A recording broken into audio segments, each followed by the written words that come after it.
This is Yoda from Team Evil Geniuses, bringing this video with nerdstomper.com. This is going to be the first in a three-part series on Flint Beastwood, and it's going to cover the general strategy and item build for Flint. The next couple of videos are going to be commented play of Flint's item of the early game and the mid to late game, respectively. One of the main reasons people like to play Flint is well, actually there's a lot of reasons. There's a lot of good things about this hero. The first thing is the insane range on his ultimate allows him to do a lot of, I guess, a high amount of damage from long range, which almost no other heroes have access to. Obviously Scout has access to this ultimate, but Scout's a little less viable than Flint.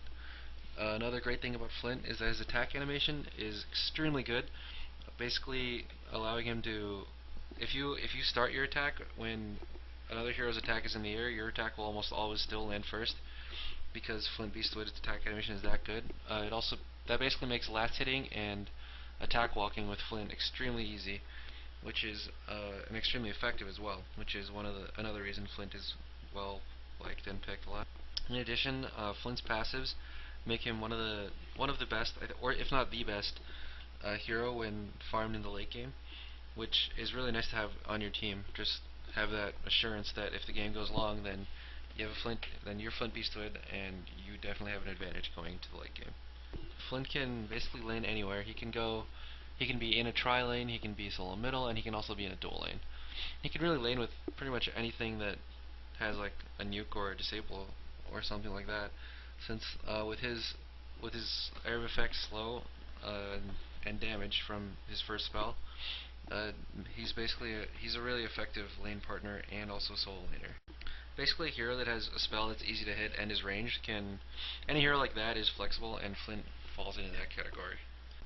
Basically, your strategy for the lane is going to be abusing your ridiculous attack animation to get most of the last hits for creep kills and for denies. If you're soloing, then your first spell falls into the category of area of effect nuke, so you can definitely use that to use the technique of pushing the wave up before the rune spawns. For those of you unfamiliar with that, basically with a rune spawn, the rune spawns every 2 minutes, so at the 2-minute mark, at the 4-minute mark. So on the wave right before that, you use your first spell to push out the wave to the tower. Like, just use it on the creeps, preferably get some last hits with it, but if you don't, then you're still using the technique fine. Anyway, so if you push the creep wave up effectively, then the creep wave is going to be on their tower when the rune spawns, and that means that you basically have free reign to walk to the rune, since if they go to the rune, then either they're going to have creeps on them, or they're going to miss the XP while the creeps die to the tower, either of which you're okay with. So basically it just gives you an edge when you're both going for the rune when it spawns. If this technique is effective, then obviously you'll be getting pretty much all the runes, and if you're getting all the runes, then it's pretty easy to convert that into a lane win by just spamming your first spell whenever it's up and using your infinite supply of mana from bottled runes to attrition your opponent out. If this strategy is not working, or for instance if the other team is camping runes from the side lanes or using something like that, then you play basically like you would play in a dual lane. You just sit back and farm creeps, and if anyone tries to use your rage to your advantage, basically if they start trying to harass you, then you can obviously harass them back. Since you have a mini stun and extra range, they won't really be able to fight you, since if they try to attack you, they're going to have to be like at the creep wave, and anytime they attack you, the creeps are obviously going to get aggroed to them, at which point you can slow them and they're not going to be winning that fight. So all you have to do really is just stay back and get creep kills. If you're dual laning with an aggressive lane partner, like for instance Magnus, then you can probably go for kills whenever they want to, but really you'd prefer to just sit back and get CS, since if no one gets kills, if no action happens, your attack animation is so far superior to most other heroes that you're more likely to get last hits, so you're okay with no action happening, since it's basically a favorable situation for you.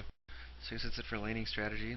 For your items, you're almost always going to want to start with the +8 agility and some regen build, which is 2 Dock Boots, 2 Minor Totems, Tango, or Ancient Runes of the Blight, I believe they're called, and a health potion. Because obviously they give you the most agility as possible, and you want the highest base damage possible for laning.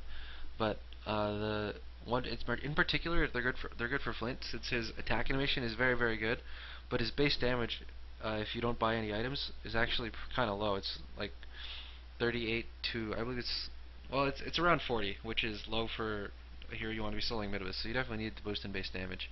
The only exception I'd say is if you're leaning against a hero that likes to spam their spells a lot and is heavy on nuke damage. Basically, Thunderbringer is the main person to fall into this category. Chipper and Armadon also do. So if you're sure you're going to be leaning against one of those heroes, then you can try an alternate build, which is 2 minor totems, mana battery, 2 sets of runes of the blight, and one health potion. Obviously, this build lacks a little bit in stats, but it'll back you up for with the extra regen you'll need. And the mana battery should also be good if you ever feel the need to get in a fight. Having a full charge mana battery, which you're bound to have against these heroes, is definitely really useful. So after that, obviously if you're side laning, then you don't really need a bottle that much. But if you're going mid, then obviously your entire strategy revolves around getting a bottle. So you're gonna get one. Uh, if you're in a side lane, if you're not and you're not getting a bottle, you kind of need like something to regenerate for in terms of regeneration. So you should probably get Blood Chalice, since that will provide you with HP regen, obviously, and mana when you. If you're in a side lane, you don't really have to worry about regen too much, since your starting regen will probably last you quite a bit, since either you're killing them or going to heal. You don't have to be afraid to go heal on a side lane, since your ally will be covering the lane for you when you're going to heal. So basically, you should just rush for items that are gonna be good in a fight. Since in a side lane, you're much more likely to get in a fight than in a mid lane. Since with two heroes, things get a lot more dynamic than just one-on-one. So you're gonna want items like marchers, and then get your upgraded marchers first. I usually recommend steam boots. I pretty much get steam boots every game. Uh, yeah, you can't. There's no real argument for any item other than steam boots. So just get those. Enhanced marchers. I see a lot of people get enhanced marchers, and the reasoning behind enhanced marchers is that with Flint's really nice attack animation, extra move speed is extra effective since your attack walking gets better. And also Flint's base damage is low, and enhanced marchers helps out with that too. But the reason they're just worse than your steam boots is that increased attack speed synergizes extremely well with Flint's second spell, and basically you make up for the lack of base damage by just attacking faster, and that basically negates the difference between steam boots and the advantage that enhanced marchers have over steam boots. And steam boots have a lot of advantages over enhanced marchers that aren't negated the other way. For instance, obviously switching to intelligent steam boots before you use your spells is really strong. Having extra HP when they go on you is also really strong. And in the late game, steam boots is just better since your damage won't matter that much, but your attack speed is going to matter a lot. So anyway, bottle first or not, you're going to be getting steam boots. After that, you're going to want to get a power source, since Sniper's not really a. While he does have an extremely strong late game, he doesn't have any abilities that really help him farm a lot. Like obviously his first spell is an AoE nuke, which is decent for farming, but you can't just effectively stay like in the neutrals or in a lane just farming by himself, since he's not going to be able to keep up with a hero like Soul Stealer or Forsaken Archer, since those heroes have abilities that are basically just built for farming. Also, it'd be just such a huge waste if Sniper's like good amount of burst damage with his ultimate and his first and the like reveal sight and AoE slow from his first spell was put to waste. So you should really be playing a semi-carry role. That's why you're gonna need power source, since you're gonna be in a lot of the fights. So after power source is where your item choice actually depends on the game. Since pretty much every game you're gonna be getting bottle or no bottle, and then steam boots, and then power source. But after that, it actually changes a little bit. So you can either go straight for Geometer's Bane or get Assassin's Shroud before getting Geometer's Bane. The reason I like Assassin's Shroud, whereas most people might not, is that Sniper or Flint Beastwood's base damage is actually really low, and obviously Assassin's Shroud helps him out with that. Whereas Geometer's Bane doesn't really do that for him. But a lot of Flint is actually kind of a fragile hero if someone actually decides to fight him. So that's why you use his third spell to like stay far away from the fights, which is the basic like way to play Flint Beastwood. But if someone actually comes up to him and like fights him one-on-one, he's really weak. So that's why I feel like he could use Assassin's Shroud, so that in case someone actually does come next to him, he can use that and get away. Shroud is really only useful if you can use it before someone can get right up on you, since if they're gonna have if they're like most if they see you have a shroud, they're gonna have dust or sentries or something, right? So if you get initiated on, you're still gonna die even if you have shroud. Shroud is really only useful at stopping someone from like running up to you and slowing you and then killing you. For instance, someone like Predator would be really bad against Shroud, since Shroud it's really easy to escape from Predator, since after he slows you, even if he still dusts, you can Shroud and escape since it gives you a boost in move speed. Shroud is also good in lower level games, since not only is the enemy team a lot less likely to carry dust, Shroud is also really good for solo killing, and that happens a lot more in lower level games than higher level games. So that's why Shroud is better in the lower level games. Anyway, if your game isn't really lower level, and the other team has heroes that have portal keys or have portal keys and stuns, then you're basically just gonna want Geometer's Bane, since as I've said many times before, it's basically the best item for any ranged agility DPS hero, since it A gives you the most damage, B gives you survivability, and on top of that, I believe Flint's second spell also works with Geometer's Bane. Like your images will actually hit with it, and that kind of bashing is just ridiculous with Geometer's Bane. If you can keep all of your images alive and just get a good shot on someone, they'll be mini stunned a lot.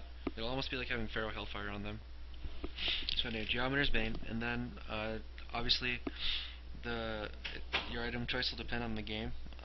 Frostwolf Skull is particularly effective against heroes with magic immunity, so anyone with Shrunken Head or Swiftblade and Predator in particular are also good targets, good reasons to get Frostwolf Skull. If they don't fall into that category, then I would recommend getting a Wingbow, since Wingbow is particularly good on Flint because the extra attack speed works really well with your second skill, obviously, and obviously he's an agility hero, so he can benefit from the bonuses that Wingbow gives. Essentially, Wingbow is just the most efficient damage item for Flint Beastwood because of his second skill. Whereas normally it'd be Savage Mace, Flint Beastwood already has something like that, so that's why you just want the extra attack speed from Wingbow that you're going to be getting. Obviously, if the other team has Wingbows or miss effects, then you want Savage Mace for the True Strike, but basically it just depends on the game there. As for if you choose to get Wingbow instead of Frostwolf Skull, then your next item would have to be Lifesteal, since Lifesteal is the most powerful orb, and not getting it would be just a waste. So most of the time you're going to want Whispering Helmet to Satanic, or by Satanic I mean Symbol of Rage as it's called in this game. But if you find that the other team is having a lot of trouble focusing you in teamfights, then Elder Parasite can also be a decent choice, since if you're not getting focus, which is definitely a possibility based on Flint's gigantic attack range, then you can get Elder Parasite, and that'll really allow you to punish them for not being able to focus you. Obviously, if anyone ever attacks you, you're going to want Symbol of Rage, since the lifesteal from that item is just ridiculous. 100% is basically full heal plus invulnerability while it's on. So that's your basic item progression. Steam bottle, steam boots, power source into shroud or geometers, and then geometers if you got shroud, and then Frostwolf Skull or damage, and then lifesteal. There are obviously some exceptions to that. For instance, actually, there's really only one exception to that. If you find that the other team has a lot of initiation and you're actually getting bursted down a lot, then Shrunken Head is an option you can pursue. Generally, I don't like getting Shrunken Head because Flint's long range makes it possible to outplay your opponents instead of just being magic immune to them. But if you're really having trouble staying alive, for instance, if they have like a Magnus and a Hammerstorm with a portal key, then you might need Shrunken Head for that. So Shrunken Head is also an option. But really, I usually stick to the first core item build without ever getting Shrunken Head on Flint Beastwood. So anyway, that's your item build. Here for your skill build, you're gonna want at level 1, you're gonna either want your first skill, your AoE slow, or your range passive. You want your range passive if there's no level 1 encounter, and you want your slow if there is a level 1 encounter. So basically, you just leave it unskilled until either there is an encounter, in which case you get your AoE slow, or you're safely in your lane and say there's no encounter, in which case you get your range. The reason why you range instead of your mini stun is that it actually allows you to get a lot more hits in than your mini stun. And also your mini stun is kind of a chance effect. You're only gonna be attacking your enemy hero at level 1, basically like not that many times, like maybe once or twice every time. And it's pretty unlikely that you're actually gonna hit a mini stun on them if that happens. So that's why you're not gonna be skilling it. But you do want to be maxing your nuke by level 7, so you're going to be getting it at 2 and 3. Your nuke is obviously a good spell to max early, since burst damage is good early game when heroes have lower HP. And once you get level 7, it's also a really good tool for clearing creep waves quickly. So you're going to be maxing your first spell. You do want 1 point in your mini stun at level 4, since it actually is a really effective tool for fighting the opponent. Oftentimes, if you get into an encounter and you get like 5 or so attacks in, it's very, very likely that you're going to get at least 1 mini stun in, and that's really effective during the. So anyway, your build order is pretty simple from there. You get 1 point in mini stun at level 4, max your nuke by level 7, and then max your range by level 10, and then get your ultimate obviously at 6, 11, and 16, and start maxing your mini stun before you get stats. Anyway, as for counters to Flint, you really are scared of basically heroes that can close the distance between you and them and then stun you. The reason for that is that heroes that basically just have a stun aren't going to be that effective, since your range is really long and you can just stay out of their stun range and start hitting them. But heroes that can close the distance are going to be dangerous for you. So heroes in particular are like Magmus, Bubbles, and stun heroes with portal key. So if a hammer gets a portal key, he's still a dangerous hero for you. Actually, the best counter to Flint Beastwood is Dr. Repulsor. Since if you want something to close the distance, Dr. Repulsor obviously has unlimited range on his ultimate. Doesn't even need to buy any items to be able to close the distance and stun Flint. So that's definitely your big. So really, just to go over that again, basically the way you lose with Flint is basically getting hit by any spell. Since you have long range, usually that doesn't happen. But some items and heroes are able to just crush you that way. So I guess Bubbles, Doctor, and the Portal Key are your real counters. So as I mentioned before, Flint Beastwood's role is as a semi-carry. You could play as a hard farmer, but it's really important for you to actually be in fights, since your farming potential is not the same as that of like a Soul Stealer or a Forsaken Archer. And Flint Beastwood really excels in early team fights, since basically the way his ultimate works, since it has such long range, it's basically correct to use it as the last spell in a fight. So it's really likely that Flint gets a lot of kills early if he's in the fight. So that's why you want to be in fights.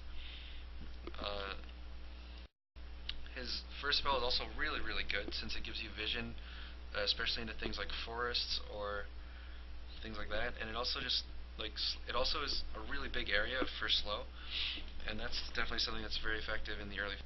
So as I said, Flint's Beastwood is a semi-carry. So basically that means that most of the time you're going to be farming, but if a fight pops up near your tower, you're going to want to teleport to it. And if there's a fight nearby in walking distance that you're going to be able to get to before it ends, then you're also going to want to be there too. So you're not actively looking for fights, but you're also going to be there if there's a fight that's accessible to you. That may sound like basically what you do with every hero, but with a hero like Forsaken Archer, a lot of the times you're just not even there for any fights early. Even if you could potentially walk to a fight or teleport to a fight, you just choose not to, since your farming potential is so high. But that's not the case with Flint. You want to be in every. Basically, key things to remember for Flint Beastwood in the early game. Don't forget to use your first skill properly. Basically, you want to save it until the other tries to run through a forest to juke you, and then obviously just use it, and they're completely ruined, since they not only did they run a weird path to go through the fog that obviously isn't working anymore since you used your spell on them, but they also are slowed while running that bad path. So that's extra points for you. Also, once your range skill is high level, you basically never want to be in range of anyone to attack. You basically should just be attacking from afar every time. And if someone's in range to stun you or attack you, then you're doing it wrong. You need to be further away. So the way you The reason is, obviously, as I mentioned before, Flint is not a good hero to be fighting one-on-one. He's so strong because damage on him makes him really hard to. He's really hard to focus because of the long range he has, which is why you're able to just buy damage on him instead of having to get shrunken head every game, like I said earlier. So basically, you're not really picking your targets in fights. You're really just seeing where the closest person to you is, and then just staying at your maximum range from him and attacking that person. Obviously, you don't want to use your ultimate until someone's actually out of range for your attack, since unless you're below like level 10 or something, or you have no items, then just attacking someone is going to be more damage per second than your ultimate, and obviously that's what you want to be doing. So only use your ultimate to finish people off who are at long range from you, not like as a battle tool when you're next to them. So I guess that's all I have to say for general strategy of Flint. Be sure to watch the next couple of videos, which are going to be commented play of the early game and mid to late game for Flint Beastwood. Once again, this is Yoda from Team Evil Geniuses, bringing you this video with nerdstopper.com. Thanks for watching.